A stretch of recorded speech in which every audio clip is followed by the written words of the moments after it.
मौरिया सहित गे मैं कहाँ के अनजान दुल्हवा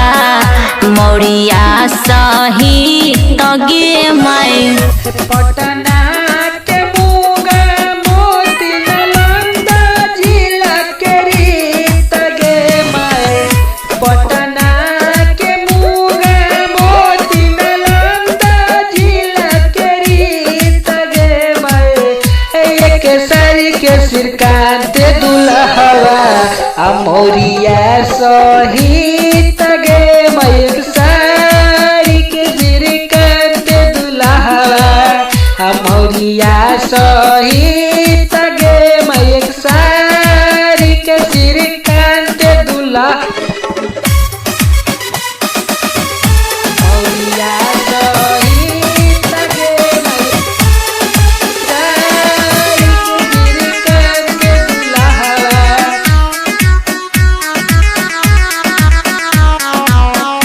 मौरिया सहित गे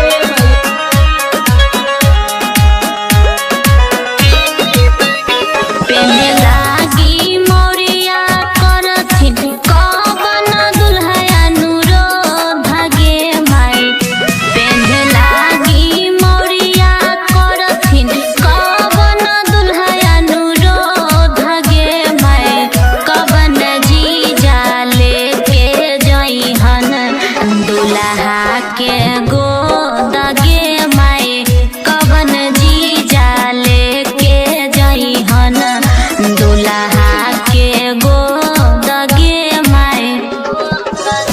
पेन्हे लागी मौरिया कर सिर कांटे दुल्हया नरोध गे माए पेन्हे लागी मौरिया कर सिर कांटे दुल्हया नरोध गे माए पाना राकेश जीजा लेके जाई है गोद गे माए अपन संजीव जीजा लेके जाई है गोद गे मैं अपन संतोष जीजा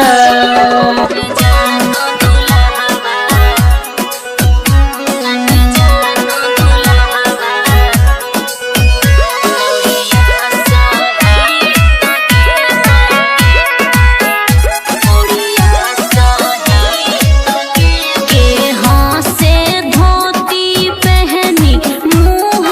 खोसी पान गे माई के हंसे धोती पहनी मुँह खोसी पान गे माई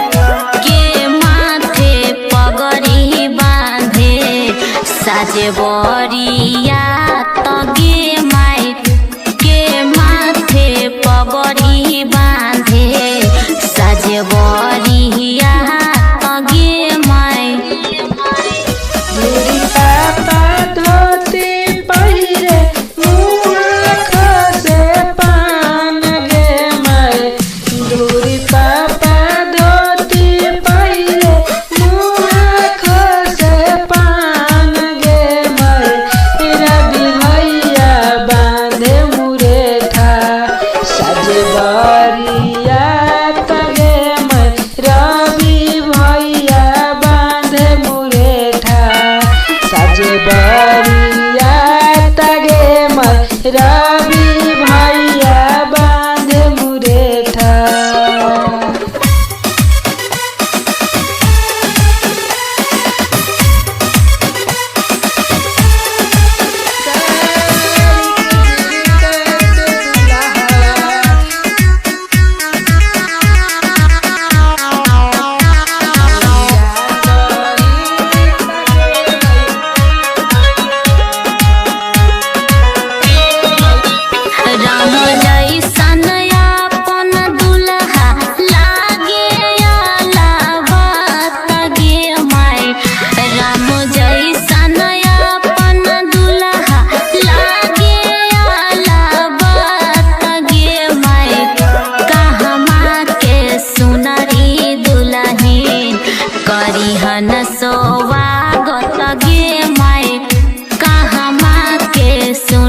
मोरी दुलहिन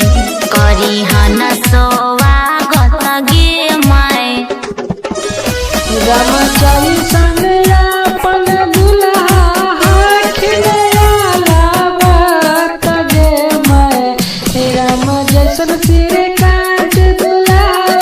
हाकिने आलावत गे माय। गया जिला के मुनि दुल्हिन करथिन सो